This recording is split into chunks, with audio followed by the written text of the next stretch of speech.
Muy buenas tardes y muy bienvenidos a esta nueva edición de Es la Tarde en Valencia, viernes 5 de junio, viernes culturales en Es la Tarde en Valencia. ¿Cómo nos escuchan? En el 90.5.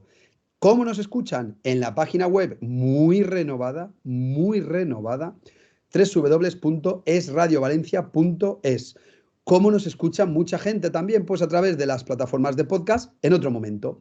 Igual es sábado, igual es domingo, igual es lunes a mediodía y están en una comida rápida, pero han dicho, bueno, pues este ratito ya ha acabado polvorinos, voy a escuchar Es la Tarde del viernes, que para muchos se está convirtiendo en otro Cowboys de medianoche, otro lugar donde cabalgar siempre y donde hablar de libros, de cine, de series, de teatro, de películas, de Valencia, de recorrer sus calles y personajes ilustres. Y nos pueden escuchar en Spotify, nos pueden escuchar en iVoox y nos pueden escuchar también en Apple Podcast, en esa aplicación de color morado que tienen todos los dispositivos Apple. Y como los viernes son un clásico, don Ricardo Viveser, muy buenas tardes. Muy buenas tardes, ¿cómo está usted? Pues aquí estamos, batiéndonos el cobre en esta primera semana del mes de junio y en esta creo que ya segunda o primera, ya no, primera de la fase 2. Pues mire, si quiero que pase rápido la fase 2, don Ricardo, que iba a Sí, decir acabando ya la fase 2 y ahora me doy cuenta que no, que aún nos queda una semana más de fase 2. ya lo creo. Esto es una cosa tremenda. Pero Es mira, el no acaba. Y además dijeron, Chimo Puig no va a pedir el pase a la 3. Fíjense, porque querían que lo adelante un poco y el lunes que viene sea la 3. Pero no, vamos a seguir en la 2.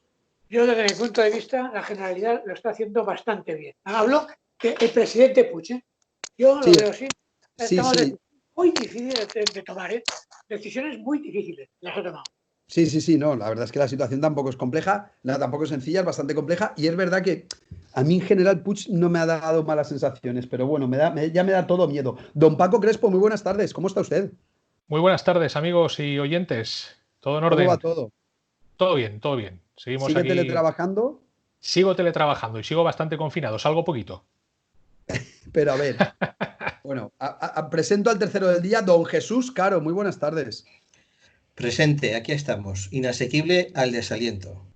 Qué maravilla, ¿cómo está usted? ¿Usted sí que está yendo a la Generalitat a trabajar? Sí, bueno, el Ayuntamiento de Valencia, aunque parezca también un anacoluto, Eso, al si ayuntamiento. voy a trabajar al Ayuntamiento, he ido a trabajar todos los días porque debía, por razón de deber y de vocación de servicio, y excepto uno que llovió mucho, todos los demás días he asistido a mi centro de trabajo. Entre otras cosas, porque si no el teletrabajo no hubiera funcionado, dado que los ordenadores tienen esa maldita costumbre de apagarse de manera inopinada y todo el sistema de teletrabajo había que resetearlo desde el punto de vista físico, yendo a apagar y encender. Es así de, hasta aquí hemos llegado con la tecnología y el teletrabajo, con ganas ya de que esto acabe para poder volver a vernos y que tengamos las charlas en conjunto, porque la magia del presente y del momento no puede ser superada por algo que es el teletrabajo. Cada vez más gente lo dice, ¿eh? Lo de el hecho de juntarse hasta para trabajo, ya no para ocio, para negocios, para trabajo, el verse, el hablar, etcétera. Paco Crespo, ya que ha dicho eso, un comentario, porque el otro día leí una noticia y yo reconozco que en este programa algún día he nombrado aquello del síndrome de la cabaña y leí una noticia que decían, esto es otro invento más. Decían, no es que tienes ningún síndrome, es que no quieres volver a tu pongámosle el adjetivo que queramos, pero no agradable, a tu no agradable vida anterior, como diciendo, te quieres quedar en casa porque no te apetece ir a Sí, ese trabajo que no te gusta. Entonces, ¿usted es un caso de que está en casa por pura comodidad, por miedo, porque piensa que sale y se puede contagiar? ¿Por qué? Si nos lo puede confesar. claro que lo puedo confesar. Mi caso es, principalmente, que yo de por sí soy bastante casero y paso mucho tiempo en casa sin ningún problema. Rodeado de mis libros, como ya sabes, consultando cosas en internet y no siento una gran necesidad de estar saliendo continuamente. Sí que es verdad que he hecho salidas, por supuesto, pero no, tampoco me encuentro en una situación de desesperación. Y no es por no volver a mi aburrida vida anterior o a mis obligaciones anteriores. A mí mi trabajo me gusta. Algo me gusta, es un trabajo muy agradable, muy atractivo, muy satisfactorio. Pero ahora lo estoy haciendo desde casa porque desde así me lo ordenan todavía, así me lo piden Pero el hecho de salir más, salir menos, el hecho de salir poco se debe sencillamente a que es que en casa estoy bien, no siento la necesidad, pues bueno, pues por precaución también me quedo más tiempo. Bueno, pues usted está en casa bien, los que nos oyen mucho están en casa estarán bien y nosotros, como todos los días, vamos a repasar, pero viernes culturales en Es la Tarde en Valencia, portadas culturales en Es la Tarde en Valencia, con el patrocinio de la Sociedad de Agricultores de La Vega. Así que nos vamos a ir a ver qué nos dicen los diarios en esa parte que algunos dan más importancia que otros, hay que reconocer. Pero hay una parte cultural en el Diario de las Provincias. El Prado destila su esencia. Por cierto, se abren los museos y se abren los museos de manera gratuita, dicen hasta creo que el 31 de julio. Luego hay un artículo de Carmen Velasco que lleva por título La actividad teatral comienza a rearmarse. Y Laura Garcés habla de uno de nuestros clásicos, Sorolla vuelve a copar las subastas. Y como les decía, los museos continúan su desescalada. Es la noticia de Noelia Camacho que la firma en el diario Las Provincias. Pero también hay cultura, cómo no, en el diario Levante, que empieza con un artículo titulado Volver a ver. Ana Luján, Premio Max de Danza, actuará ante grupos de 10 personas en la reapertura de Set Spider Art, que seguro que mucha gente conoce. Y luego, como les acabo de decir, si quieren ver uno de los edificios más bonitos de Valencia, que me atrevo a que muchos oyentes dirán, pues no lo he visitado, saben cuál es y están hasta cansados de decir que les encanta, pero igual no lo han visitado. La entrada al Palacio del Marqués de Osaguas será gratis hasta agosto. Y en ese ámbito cultural, donde la gastronomía pues también tiene presencia, porque al final la gastronomía también es cultura, el diario Levante nos avisa que Quique da Costa anuncia la reapertura de su restaurante de Denia, lo que se suele conocer como el gastronómico, el bueno, el que se llama Quique da Costa, el 1 de julio, julio con L. Lo digo porque los grandes chefs tienen varios restaurantes y normalmente el más potente, el que es su gastronómico, lleva su nombre. Y luego ya pues el Pobleta ahora está también en Valencia, etcétera, pero el suyo, digamos, el potente es el que lleva el nombre. Y por último, un diario que hay que reconocer que, claro, la juventud a veces tiene eso. Nació hace una década, pero decidió desde el principio, y pese a tener una vertiente importante en los números, darle muchísimo valor a la cultura. Y por ello hay cabecera propia, Culturplaza, que es como si fuera casi un diario independiente, es la cabecera cultural de Valencia Plaza. Y nos dice Carles Santos y Pere Portabella, un viaje artístico de ida y vuelta. La filmografía del catalán con el músico vinarocense de protagonista. Luego hay un artículo, La lucha queer contra el fracaso social, ¿no? Hablando de ensayos sobre diversidad sexual. Y también encontramos una entrevista a Coque Belda, una entrevista hecha por Luis Uriós, y el titular es Nací escuchando a los Beatles. Es muy difícil que me salga algo que no recuerde a ellos. Y también recomendable la columna de Carlos Garzán, el director además de Culturplaza, que lleva por título Lo del IBAM. Aquí dejamos esas portadas culturales de los diarios valencianos en estos viernes culturales, gracias a los amigos SAB. Y seguimos con Paco Crespo, con Ricardo Beibeser y con Jesús Caro. Don Ricardo, ¿tenemos calle? ¿Tenemos personaje? Hombre, fíjate, más que calle, una cosa parecida. Y la podemos hacer cuando quieras, sí, por las calles, pero me gustaría contar un poco con la complicidad de Paco y de Jesús, para que es un tema que ya saqué en una ocasión y que ahora me ha venido refrescado, que es por qué los monumentos de Valencia ninguno está en su sitio.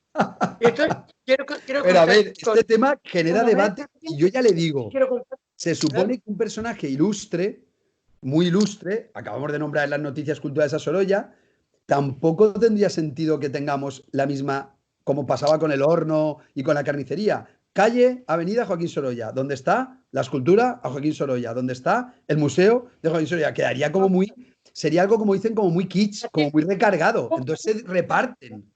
Espera, ¿cómo se organizan casi todas las ciudades en Europa? Calle Mayor, calle Menor, Carrer del Forn. Es decir, hay una serie de referencias, pero eso no sucede. Plaza Mayor, eso sucede en casi toda Europa, ¿eh? Sí, es decir, pero la calle del Río existe en casi todos los lados, la calle Grande existe en casi todos los lados, como es lógico, natural, y después calles parecidas a Carrer del Forn, Carrer del Rato. ¿Por qué? Porque era lo que marcaba una ciudad. Claro, pero fijaros, donde había trabajos, negocios, claro. Estaba Lo que yo me refiero es que lo de los personajes, y lo vamos a debatir tenemos aún que irnos a publicidad, pero no me resisto ya a entrar un poco al debate. Ya una vez dijimos, claro, no coincide la estatua Blasco Ibáñez en la avenida Blasco Ibáñez. Dices, ya, porque era tan importante que tiene que estar repartido en varios sitios. Pues, déjate de historia. Plaza de Cánovas del Castillo. Se ha cortado ahora y está diciendo seguro, ¿quién es el señor que hay en medio de la plaza de Cánovas del Castillo? Y no es Cánovas del Castillo, es José Campo, el Marqués de Campo. Don Jesús Caro, ¿lo tenemos o no? El homenaje a Teodoro Llorente. Don Ricardo, un segundo. Don Ricardo, se se le había ido el sonido. Espere, se le había ido el sonido cuando ha dicho Plaza Cánovas del Castillo. Y yo le he completado, porque me he imaginado lo que iba a decir. Y bueno, pues lo estoy diciendo, en la Plaza de Cánovas del Castillo, ahí está el Marqués de Campo. Sí, siguiendo por la calle de Marqués del Turia, nos encontramos con el monumento a Teodoro Llorente. Teodoro Llorente. Uno baja el túnel y cuando sale, ¿qué se encuentra? El monumento al Cid. Es decir, yo no estoy diciendo, bueno, en Guillén de Castro es un homenaje a Cervantes. Sí. En la plaza de Ánimo está el primer. Vamos a recorrer, si les parece, luego alguna ruta así y comentamos algunos personajes también, aunque es así de manera rápida, quiénes son o quiénes han sido en la historia de Valencia. ¿Le parece bien, Paco Crespo? Por supuesto, claro que sí. Don Jesús Caro, ¿le parece bien? Fenomenal. Bueno, pues hacemos una brevísima pausa para publicidad, cumpliendo el tiempo de una manera a la que entre semana estamos acostumbrados, y seguimos aquí, en Es la Tarde, con Emilio Navarro en la realización. Sean ustedes bienvenidos. Se me ha perdido. No se preocupe, porque volvemos ahora de publicidad, don Ricardo debe ser, y las ventajas de cuando nos vamos a publicidad es como cuando uno está bebiendo agua, pues estamos en publicidad. Le tenemos de nuevo la conexión. Y yo me estaba lanzando ya, pero les decía, si quieren, recorremos esos puntos que usted dice y de una manera breve, que cada uno aporte algo de esos personajes. ¿Por dónde quiere empezar? ¿Por dónde quiere empezar usted la ruta? Vamos a tener, veo que tenemos problemas con la conexión y esto puede que sean, les confieso, Paco Crespo y Jesús Caro, por el ataque que está lanzando a cómo están colocados los monumentos. Esto no sé si es... Ahora le tenemos, nos escucha don Ricardo Viveser. La represalia. No le escuchamos. A ver si es Marlaska. Boicoteando, ¿no? Pero claro, este boicot puede tener que ver con la crítica que está haciendo usted a lo de los monumentos y la ciudad. O igual algún concejal o concejala dice que no digan eso, que la gente no sabe quién es. La gente ve un monumento y nunca sabe quién es. Dicen, este es alguien importante. ¿Por dónde empezamos la ruta? Mira, por ejemplo, la que habíamos hecho de la Gran Vía estaba bien, ¿no? Vale. Castillo, seguimos andando Pepe Bosca, seguimos andando... No, pero perdone. En la Plaza Cánovas, ¿la estatua de quién es? La estatua es el Marqués de Campo. Don Jesús Caro, por eso, ¿nos puede decir algo? ¿Sabe quién era el Marqués de Campo? Claro, sí que lo sé, sí. Díganos algo, pues hable, es que no sé. Un gran financiero que procuró el desarrollo de parte de los ferrocarriles españoles y eso se le dio, si no me equivoco, le dio por eso en la época de la reina Isabel se le dio el marquesado, si no me equivoco. Pero atención, en el monumento que le hace Benlliure, que es maravilloso, están cuantas cosas trajo el Marqués de Campo. Por un lado está una mujer cogida a un pecio flotando, que es la navegación. Muy bien. En otro, un hombre que lleva una llama de gas en el puño que está enfrentándolo así a la ciudad. Arriba está él con unas monjas y unos orfanatos. Arriba, que está el Marqués... arriba está el Marqués caminando meditativo. Y abajo están los orfanatos con unas monjas y los hospitales.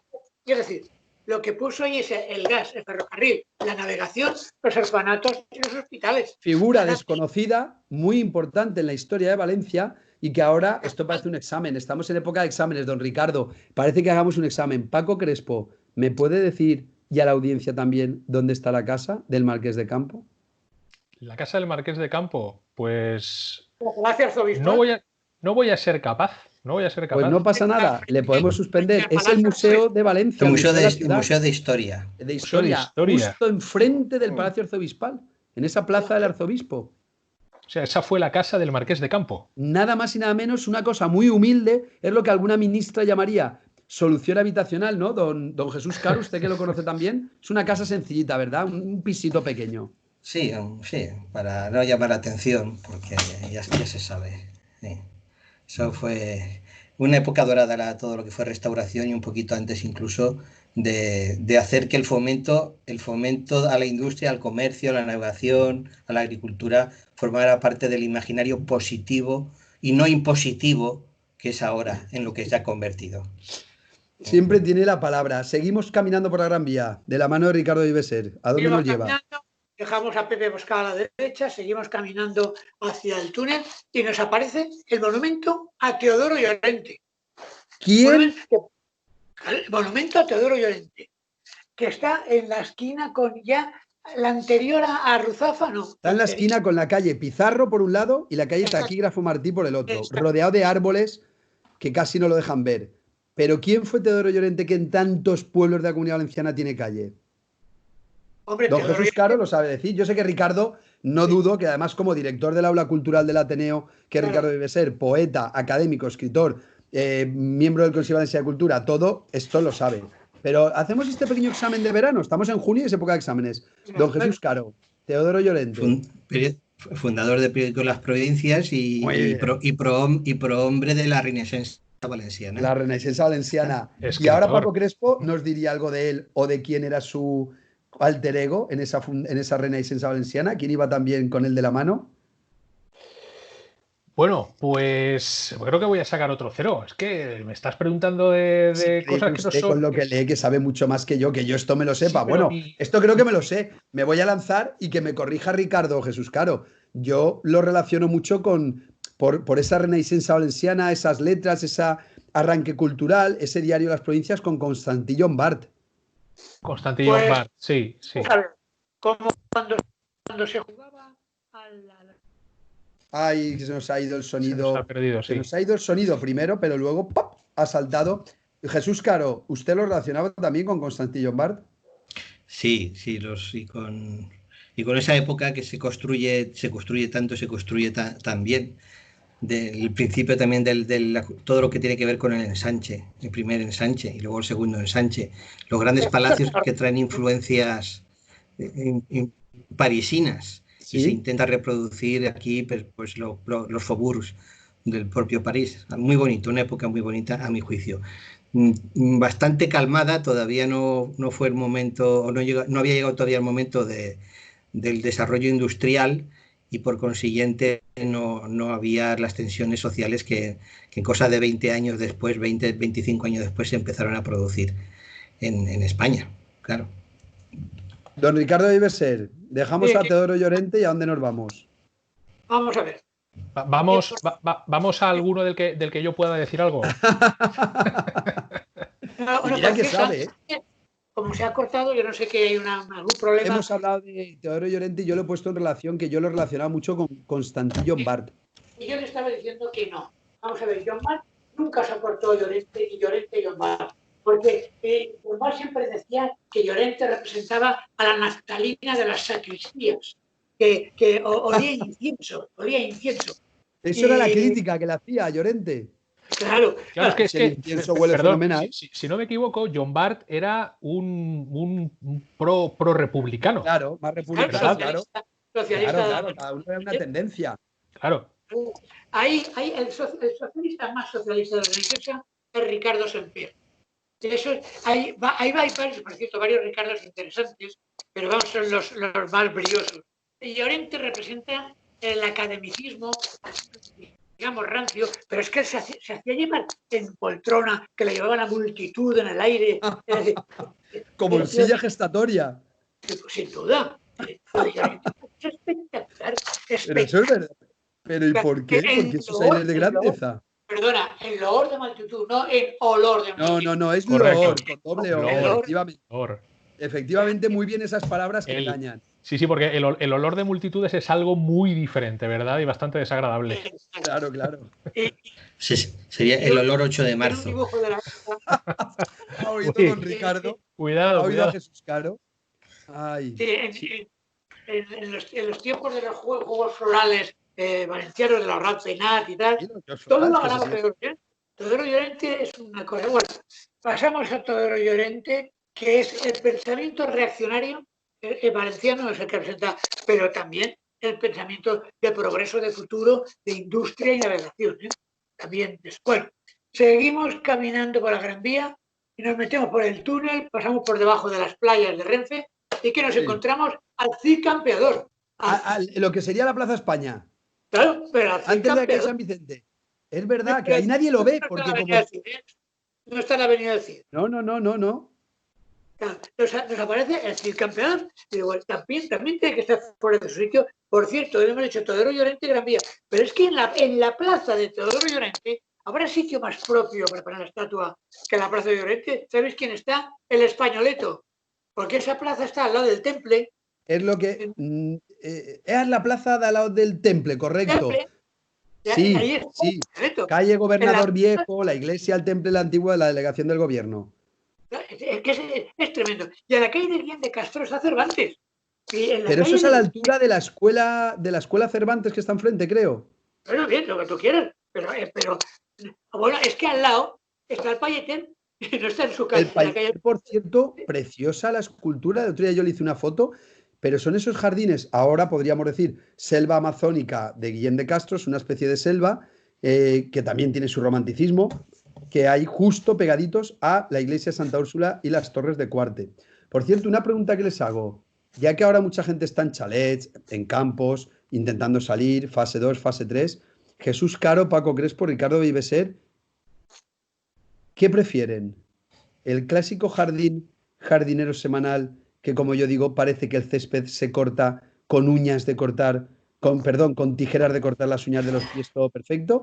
¿O un jardín un poquito asilvestrado, decimonónico, romántico, donde puede haber pues hasta un árbol que murió y que se ha quedado el tronco seco ahí y a veces hasta hierbas que acaba pareciendo es un poco la selva? ¿Qué prefieren?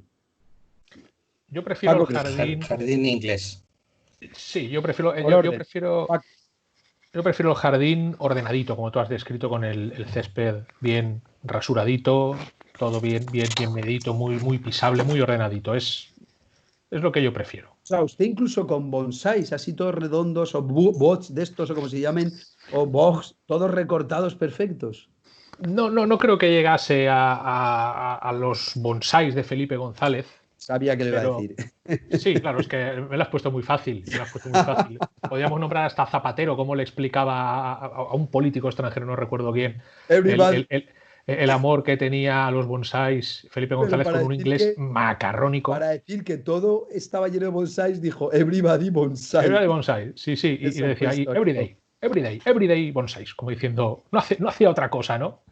En fin, tanto como los bonsáis, los bonsáis es algo que me estéticamente, bueno, me llama la atención como curiosidad para darle un vistacito, pero como para tenerlos y cuidarlos, la verdad es que no. Ciertamente. Y Jesús Caro, que me gustaba mucho lo que estaba diciendo. Quiero que se recree un poco y se extienda. Bueno, pues me voy a hacer una especie de cosa transversal, porque conforme me estaba hablando Ricardo de esta cosa de la estatua por un lado, el nombre por otro, digo, coño, eso parece el gobierno valenciano. O sea, aquí hay mestizaje y transversalidad. Se conoce que se ponen todos de esa manera para que se lleven mejor. Luego resulta que no, pero en fin. Bueno, a mí me gustan los jardines de los monstruos. El jardín de Bomarzo es el que me gusta más a mí, que tiene curiosamente alguna parte muy geométrica, sobre todo la parte de las fuentes, y luego tiene un desorden prerromántico muy bonito. Aprovecho para recomendar fervientemente que leáis o releáis Bomarzo, de Manuel Mujica Laínez. Es denso, pero os encantará. Y don Ricardo Viveser, ¿quiere aportar algo sobre el estilo de jardines? Que a mí me parece una cosa, y lo digo de verdad, no solo porque hablen de a veces de la afición por la jardinería del Príncipe Carlos, que como ya sabrán muchos oyentes es, digamos, mi figura, no sé dónde colocarlo, pero es una figura para mí icónica. ¿Qué tipo de jardines le gustan? ¿Muy arreglados, desordenados, selváticos, mediterráneos, ingleses, nórdicos? ¿Nos oye, don Ricardo Viveser? Hemos perdido la señal. Bueno, yo no sé cuántos problemas estamos teniendo para mantener la señal y de hecho es que está en el campo. Es verdad que fuera de la ciudad a veces hay peor conexión, pero no tiene por qué. En general, la mayoría de urbanizaciones tienen todos una perfecta conexión wifi. Ya que hablamos de libros, ¿algún libro, Paco Crespo? Un libro, sí.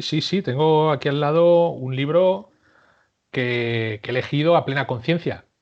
Porque fíjate, el libro que he elegido para hoy, Joseca, Jesús, todos los oyentes, es de un escritor húngaro-rumano. Es decir, de un escritor de ascendencia y etnia húngara, pero nacido en Rumanía y de nacionalidad rumana. Y detrás de esto hay una explicación. Y es que hoy, justamente hoy, se cumplen 100 años de la firma del Tratado de Trianón, una de las consecuencias del final de la Primera Guerra Mundial. En ese tratado, entre otras cosas, se determinó una reducción drástica del territorio histórico de Hungría en favor de países como Checoslovaquia, Yugoslavia o Rumanía, sobre todo en favor de este último, porque Rumanía recibió cerca del 50%, ojo, la mitad del territorio de la vieja Hungría histórica, lo que explica que actualmente en Rumanía haya un porcentaje alto de población étnicamente húngara, sobre todo en el centro y en el oeste del país.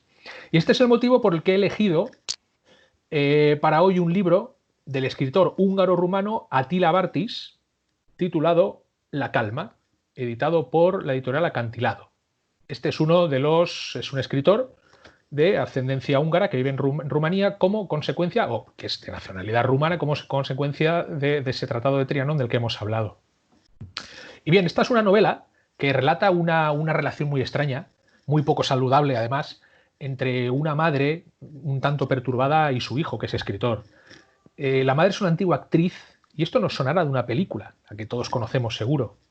La madre es una antigua actriz que vive anclada en su propio pasado, de fama ya extinguida, y que además lleva 15 años sin salir de casa, los mismos años que hace que su hija abandonó el país para dejar atrás la dictadura socialista húngara.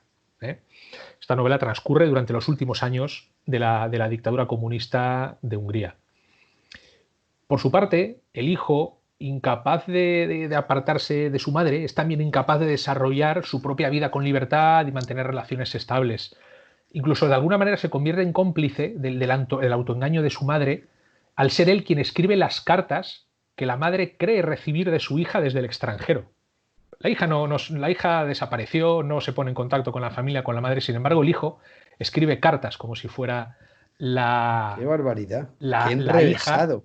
Efectivamente, es un libro, bueno, haciendo un paréntesis, estos detalles que acabo de comentar, una vieja actriz perturbada y anclada en su pasado, las cartas simuladas que escribe su hijo para ella, tienen una inspiración clarísima en la película El crepúsculo de los dioses, que posiblemente conozcamos, en la que la protagonista, que es Norma Desmond, interpretada por Gloria Swanson, es una vieja actriz de cine mudo que no consiguió adaptarse a la era del sonido y semi-enloquecida vive recluida en su mansión y su propio pasado como si no hubiera transcurrido el tiempo. Claramente esta película, esta historia de Sunset Boulevard, que fue el título original de la película, inspiró a Attila Bartis para escribir esta historia. Y bien, volviendo al libro La calma. Sí, La calma, de Attila Bartis. Que volviendo a él, y si me permites, Joseca, para terminar... con total libertad, no. Terminar rápidamente de está explicando fenomenal. Sí. En semejante contexto que hemos explicado, familiar, de dificultad para realizar su vida por parte del protagonista, la novela muestra al mismo tiempo la ciudad de Budapest durante los últimos coletazos del comunismo, una ciudad gris, un tanto sórdida, exactamente como resulta ser la vida de este joven. Un escritor, como hemos comentado, que cada vez que viaja por motivos de trabajo, para hacer conferencias, presentaciones de libro, compra en la estación de tren solamente un billete de ida, con el impulso de no volver. Madre mía. Sí, de apartarse de su madre un tanto perturbada y realizarse él mismo libremente, de alguna manera. Pero claro, siempre sentirse libre de esas ataduras, ¿no? Esas ataduras. Pero él acaba volviendo siempre. Y toda esta situación le crea una serie de conflictos internos que le desorientan y le confunden y le conducen en ocasiones por caminos dudosos. Por cañadas oscuras. Una pregunta a Ricardo Beiberser, Jesús Caro, que ha salido además en ese resumen de portadas culturales. ¿Les parece bien la iniciativa? Museos gratis hasta agosto, al menos, para incentivar también que la gente los visite. El problema de la visita de los museos es extremadamente complicado. Quizá para darle un poco de autoridad a lo que digo, les recuerdo que yo he estado en el Consejo Rector del IBAM muchos años y tomando, ¿verdad?, viendo los problemas, y nos lo explicaban los técnicos, etcétera, ¿verdad? Y ese que es una gran complejidad. Por ejemplo, desde mi punto de vista, nada gratuito en cultura sirve para nada. Nada gratuito en cultura sirve para nada. El trabajo cultural es un trabajo como cualquiera de los demás trabajos y no puede ser sometido a esa idea de que es un exceso que un ayuntamiento se puede permitir una vez al año o algo. Ahora bien, para incentivar, pues existe el Día de los Museos, existen las Noches Blancas, existen otros caminos. ¿Que se opta por ese camino? Los directores de los museos sabrán por qué toman esos caminos, pero no se me puede llamar a ser partícipe de que cultura y gratuidad es una ecuación, porque ahí no me va a encontrar nadie. Sin que explique lo junto, que haga porque cree que le va bien a su establecimiento. Y otra cosa muy importante, perdón, otra cosa muy importante, que Sí. antes en las noticias culturales que tenemos había una que brillaba sobre todas las demás, que es el caso Iván. Iba a decirle ahora, pero quería saber la opinión sobre la gratuidad de Caro, pero me lanzo ya, porque yo me quedé estupefacto. Toda la cúpula del Iván con José Miguel García Cortés a la cabeza dimite. ¿Qué está pasando aquí? Bueno, dimite o es cesada. O es cesada. ¿Por qué? ¿Qué ocurre? No, es que no es lo mismo. No, totalmente. Te cesan, te retiran, dejan de tener la confianza en ti. He tenido las informaciones que han salido son asustadistas. Es decir, el periodista que habla del tema del Iván le tiene miedo al tema. Es decir, y se nota a la hora de escribir, está lleno de adverbios en mente, probablemente, paralelamente, está lleno de puertas rateras para salir. De momento no he visto ningún compañero dedicado al mundo de la cultura que diga esto no puede seguir así por las razones que sea, ¿eh? Yo no digo que el conseller no pueda cambiar la cúpula, por supuestísimo que sí, pero hay que ver cómo se ha puesto a otros directores por cosas infinitamente menores. Y después, el director que hay ahora está haciendo lo que le han encargado, ¿eh? A ver si nos entendemos aquí claramente, y con un presupuesto muy, muy recortadito. Y una tercera y última cosa que quiero añadir. Hoy creo que era uno de los periódicos que he leído hoy, decía, el problema de la gran pinacoteca valenciana, no y no. El Iván no es una gran pinacoteca valenciana, es un instituto de arte contemporáneo, ¿de acuerdo? La gran pinacoteca del Museo de Bellas Artes de Santander, claro que es una gran pinacoteca de las más importantes de referencia de España y de otros sitios iguales. Una gran pinacoteca es el Prado, pero que alguien afirme en un periódico hablando en serio, y además está escrito con voluntad de ser serio, no está haciendo chistecitos. Bueno, ahora las grandes pinacotecas valencianas, no señor. El Iván es un instituto valenciano. Me encanta no solo cómo lo matizan, sino cómo se cabrea. Es que es maravilloso porque tiene toda la razón. Don Jesús Caro, ¿qué opina de la crisis del Iván? Es que yo tengo una posición en general muy radical respecto a la cultura. Y radical significa a la raíz. Cuando ahora está mal visto hacer redacciones, cuando está mal visto o no está bien visto, no demasiado bien visto, hacer las propias redacciones sin faltas de ortografía, cuando el lenguaje políticamente correcto, sobre todo este famoso lenguaje no sexista, se convierte en algo absolutamente inmoral, a mí que se me empiece a contar lo que está pasando por las cúspides o por el Olimpo de la cultura, no me preocupa tanto como lo que me está preocupando lo que está pasando por los cimientos y por la base de la cultura, que es realmente la escuela y los padres. Como eso está yendo de mal en peor, lo que esté pasando en los juegos de artificio versallescos del poder me parece una más propia del poder, porque no sé quién dijo que autoridad que no abusa se desprestigia. Ponen y desponen, quitan y requitan. No se sabe exactamente qué está pasando en ninguno de los sitios, porque tampoco se sabe con claridad, más allá de la retórica habitual, a qué se dedican los entes culturales. Yo por lo menos no lo veo. Podría aprovecharlo, pero en el buen sentido de la palabra, pero no me llaman, porque me parece que cultura y oficialidad cultural no se llevan bien. La cultura y el arte, si no tiene algo de oposición al propio establishment, yo creo que no merece ese calificativo de cultura. Por consiguiente, decir, hay una consellería que se dedica a la cultura, pues no sé, me recuerda mucho a un sistema que no me va. En 1984, el poder, el Estado que se dedica a meterse en todos los sitios, por definición no me gusta. A mí los libros me gusta recogerlos yo, descubrir los museos yo, porque realmente voy y me pego de sopetón a él. Encontrar la vía apia y no seguir ningún tipo de itinerario preestablecido. Soy un poco, en este caso, bastante libertario. Y por consiguiente, en general, y parafraseando a lo que dijo Goering, y lo digo especialmente para provocar, y creo que lo cito bien, dijo: cuando oigo la palabra cultura, echo mano a mi Browning. Browning era una pistola. Y ahí lo dejo. Pues sí que ha ido a provocar, ¿eh? Don Paco Crespo. Los literati que tanto odiaban los nazis, efectivamente, como Joseph Goebbels, que siempre hablaba de los literati. Exactamente, sí, la cultura era algo que no les gustaba. Recuerdo cuando oigo hablar de cultura, tiro mano a mi pistola, que es como yo conocía la cita, ¿no? Cuando yo oigo hablar de cultura, tiro mano a la pistola. A mí no me parece adecuado. Lo que pasa es que está desordenada. Es cuando oigo hablar de pistolas, tiro mano de la cultura. Muy bien. Simplemente es que la frase está desordenada. Hay que darle la vuelta, correcto.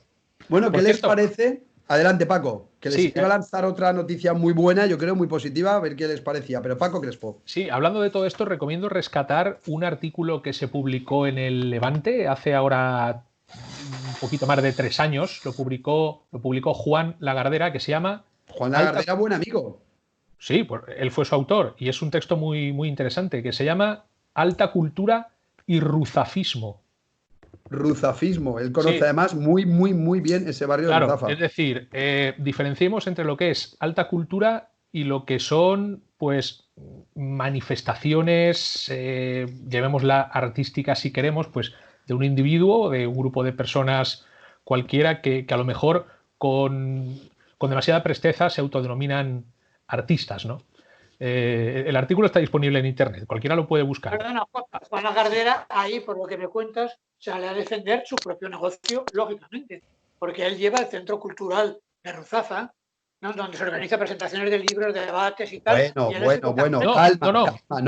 Escribe lo ha dicho hace 3 años. Sí. Y él ahora, dentro del proyecto cultural o de la revista Valencia City, crearon un pequeño espacio cultural en donde estaba el famoso restaurante El Huerto, ahí en Ruzafa, pero que eso tiene apenas 3 meses. El artículo del que habla Paco tiene 5 años. Yo les iba a dar una noticia que me parece muy positiva y que animo a la gente a que vayan y que lo vean, y por supuesto a ustedes también. Vuelve la Fundación Bancaja y vuelve nada más y nada menos, aunque es verdad que aquí lo estamos exprimiendo más que a ese limón que está en la nevera, que ya lo has exprimido 80 veces, que ya no, el limón no sabes por qué está ahí, limón seco, que suele haber en la puerta de muchas neveras. Sorolla cazando impresiones. Ese es el título de la exposición que podemos disfrutar ya en la Fundación Bancaja y que se quedó aplazada hace 3 meses, pero es que todas son de Sorolla, es el reclamo número 1 para que la gente vaya a ver exposiciones, pero son preciosas. Vemos a un Sorolla, a él en fotografía cuando estaba mirando algo, y luego algunas de sus imágenes preciosas, ¿no? Y de sus dibujos, de sus cuadros, de sus pinturas. Recomendable, ¿verdad? Esa exposición. Hombre, desde todo punto de vista. Y luego, que nos parezca que hay mucho Sorolla en Valencia, me parece una afirmación, no sé, que me produce escalofríos. En Valencia siempre se tira de él. Espera. En Valencia, mira, yo voy a Málaga todos los años, al menos 2. Soy miembro de un tribunal de los premios Andalucía, de las letras, y voy al menos 2 años a Málaga. Y me decían, mira, aquí está el museíto de la casa, de tu caso. Vamos, es una mierdecita. Y yo decía, mejor que la de Valencia, que no tiene Sorolla. Sí. Aquí está al lado la casa de Thyssen. Digo, mejor que la de Valencia, que no tiene Sorolla. Valencia es inaceptable que no tenga una esquina Sorolla. Y que la Fundación Bancaja esté recogiendo los jardines interiores, los jardines exteriores, los paisajes, el mar, lo que está buscando. Pero es que eso tendría que haber una Fundación Sorolla. Estoy totalmente de acuerdo. O sea, a mí no me parece mal eso. Lo que he querido decir es que sin tener ese reconocimiento previo, me hace gracia que luego se intentan la mayoría de exposiciones que siempre esté Sorolla como estrella, porque digamos que es un gran reclamo. Va mucha gente a visitarlas. Perdón, es que Sorolla, hoy hay un momento que es Sorolla, Blasco, Benlliure. Sí, es una exposición. BSB. Sí, le hice yo. Yo fui Esa la comisario de recuerdo en esa- tiempos de Mairén Benito como concejal de Cultura de Ayuntamiento y con unas rutas muy bien conseguí- marcadas, sí, sí. Yo fui el comisario de esa exposición. Bueno, y además que hice y saqué en la portada la única foto que hay con los conjuntos. Bueno, dicha la cosa. Es decir, eh, por ejemplo, ¿quién hace la generación del 98 con Blasco Ibáñez? Muy fácil. Dice que Blasco es malo porque vende mucho. Y esa ecuación había muchos que dicen, que en un bestseller, entonces eso como si fuera una mierda. Mientras estaba Valle Inclán con las suelas roídas así porque se lo comían las suelas las ratas, este iba con un Aiga conducido con una chofer mujer, e invitaba a gambas. Y claro, en Madrid no lo soportaba. ¿Cómo? Blasco Ibáñez tenía una chofer mujer. Sí, sí. Y además tuvo un chofer mujer. Y además invitaba a gambas. Porque el dinero le salía, como se decía que él tenía dinero para asar vacas. Y cuando iba a Madrid, imagínate Valle Inclán y toda la bohemia, no lo soportaban, no soportaban a Blasco. ¿En qué se excusaban? En una ecuación muy sencilla, como vende mucho es malo. Don Pasemos, Jesús Caro, perdona, pasemos a Sorolla. brevemente que se nos va el tiempo y tenemos unos libros pendientes. Perdona, ¿qué pasa con Sorolla? Yo, Lo yo, mismo. yo te he enviado. Espere, sí, sí. Que como ganaba mucho dinero Sorolla, lo mismo que Blasco. Tienen que ser malos, ¿sabes? No, Eso por es Dios. así. Eso es la clásica envidia del que tiene éxito. Jesús Caro, libros me había dicho hoy sobre el frap.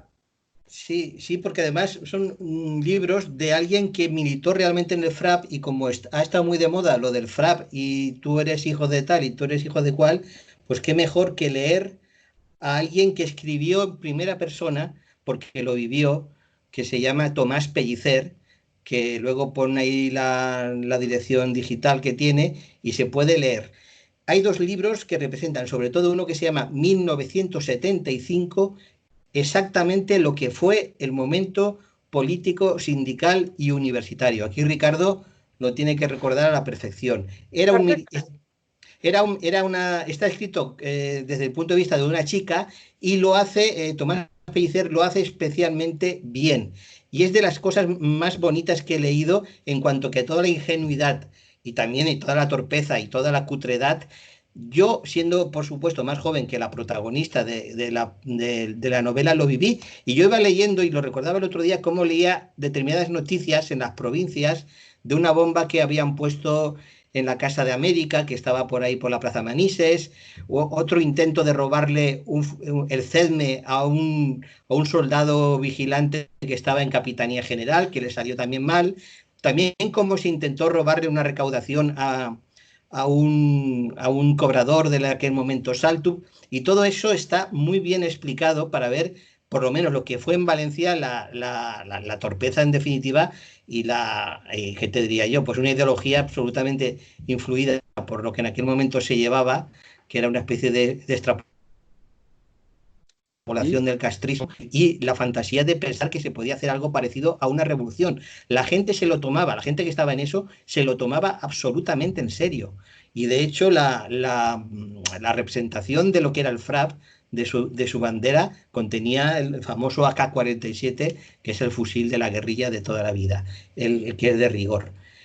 Para conocer lo que fue aquello, insisto, es muy importante meterse en aquel mundo de aquel momento. Y luego hay un librito que está muy bien de precio, que editó el Ayuntamiento de Valencia, que se llama Rojos y Demócratas, y que por 10 euritos está redactado o coordinado por Benito Sanz y se llama Rojos y Demócratas, la oposición al franquismo en la Universidad de Valencia, 1939-1975. Está muy bien documentado y también te pone en situación de lo que fueron aquellos años y por supuesto de toda la parte de fantasías que ahora de alguna manera parece que se quiera resucitar otra vez. Eso es lo que os recomiendo. Qué pena y qué miedo y qué peligro y esperemos que no se resucite. Algo que no ha llegado a morir y que yo les quería lanzar en este viernes cultural, porque yo creo que tiene mucho romanticismo y aparte tiene algo de cultura claramente, que es el universo cinematográfico. ¿Saben lo que ha reabierto? Me imagino que usted mira, hombre, sí lo conozco, claro, pero han ido, hombre, no he ido porque no han ido, porque claro, son cosas que hace tiempo que mucha gente, por unos motivos y por otros y por cambio de gustos y comportamientos, no van. Hace una semana tuvimos aquí, como recordarán muchos, un gran debate en torno a las series y a las plataformas de series. Pero ¿saben lo que ha reabierto? ¿Saben lo que sigue existiendo? Di. Los autocines. Hay un artículo de Sí. Álvaro García de Vis que lleva por título El halo de luz que emite películas se desconfina. Las sillas playeras y los achuchones vuelven al autocine. La primera pantalla grande que se enciende en la Valencia post-COVID. El mítico autocine del Saler. Es lo de ir en coche, aparcar, sintonizar en una radio del coche la frecuencia y ver la película así, o la versión 3.0, que es la de bajarse con sillas que llevas en tu coche, tomar algo ahí a la fresca y ver la película en la pantalla. Yo de pequeño recuerdo además donde veraneaba había un autocine, que años después acabó cerrando, la pantalla se quedó ahí muerta, ¿no? Era una pantalla como pues de piedra pintada de blanco y la verdad es que daba pena. Recuerdo luego muchos años pasar y ver la pantalla ahí sin nada. ¿Pero son de autocine ustedes o han ido alguna vez o lo recuerdan? Yo nunca he estado en un autocine. Pero una pregunta, ¿el autocine del Saler no ha llegado a cerrar nunca? Puede que tuviera algún momento de crisis que cerró, pero ahora mismo sigue funcionando. Y además, Ujú. el artículo es de hace un par de días en Culture Plaza y Sí. nos indica que el martes día 2, fue el primer día en el que hubo de nuevo películas. Una veintena de familias y parejas fueron al autocine Star. Vaya, oye, pues Eso tendré es que probar. caro. Ricardo y Beser enmudecen cuando hablamos de autocines. ¿Son de otra época? No, en absoluto. Lo que pasa es que yo creo que el único autocine no. Yo he visto algo intermedio, que son las terrazas de verano. En Gandía, en Denia y tal, uno se llevaba la comida de casa. Y allí se tomaba la bebida y tal, porque es que no tenían, aunque hubieras querido, hay unos bocadillos de jamón, sí que había, pero no había cocina realmente, ¿no? Sí. Pero tú uno de casa, ensaladilla, no sé qué, con los tupperware del momento, Yo he y allí se vivido tomaba. terraza, efectivamente, en un cine, que es en invierno tiene parte de cine, y en verano lo que hacen es, en el propio techo, digamos, del cine, que queda así entre medio de edificios, montan el cine a la fresca, y entonces es como una terraza, pero grande, con sillas de plástico, y lo Ya, montan ya, así en javea. Sí, sí. salvo en la película Grease, que se van a una escena de amor entre Travolta y tal, sobre un fondo de un autocine. No he visto Sí, un sí, sí. autocine. Travolta le pone la mano por el hombro, pero en realidad le busca una tetilla o algo así. Y ella, Ay, ay, ay, ay, y, cuidado que estamos subiendo ya el nivel y aún es por la tarde, ¿eh? y quita la mano así, ¿verdad? Muy decente. Y luego hay una eso por detrás. Y luego he visto algo, películas en autocines. Yo lo que sí que conozco es las terrazas de verano. Me gusta Con una mucho. Y don Jesús Caro, cines, autocines, terrazas de verano para esta He época. conocido una que era muy bonita, era la Terraza Barcelona, que estaba en la antigua carretera de Barcelona, porque era una antigua serrería, eso desapareció en los años 80. La terraza famosa de Lumière, que también estaba al principio en un corral de la calle, de una calle de Alboraya, luego Sí. por quejas vecinales se fue expandiendo hacia afuera y hay que decir que es un negocio que funcionando solamente 2 meses y medio da para vivir porque sigue siendo un exitazo. Tanto han cambiado un poco el tipo de películas, porque al principio en Lumière eran películas más de culto, digamos que era una especie de cine serea, pero al aire libre, y luego han ido cambiando hacia lo comercial también porque el negocio lo ha ido pidiendo y no puede hacerse de otra manera. Hacen unos bocadillos muy buenos, por cierto. O sea que vale la pena ir a la terraza Lumière, aunque solo sea por los bocadillos fantásticos que hacen. Mire, Son los... del autocine Star, también en la crónica de Álvaro García de Vis, decía que están allí los bocadillos, que mantienen los clásicos de Brascada, Ranchero, y que estaban exquisitos también. O sea, que muchas veces también acompaña mucho el hecho de cenar. O sea, a la gente le hace mucha ilusión el hecho de cenar, de picar y de tomar algo. Paco Crespo, ¿qué quería decir para acabar? No, simplemente eso, que son los míticos cines de verano. Yo recuerdo haber ido de pequeño a alguno de ellos, haber llegado de pequeño a estar en alguno de ellos con mi familia y efectivamente cenando allí, que era maravilloso. Y bien, ¿Alguna posteriormente, música para acabar con este romanticismo se les ocurre? Así, cines de verano, familiar. Yo me viene a la mente Cinema Paradiso, maravillosa. Eh, yo creo que algo italiano, ¿no? Podríamos poner para acabar hoy.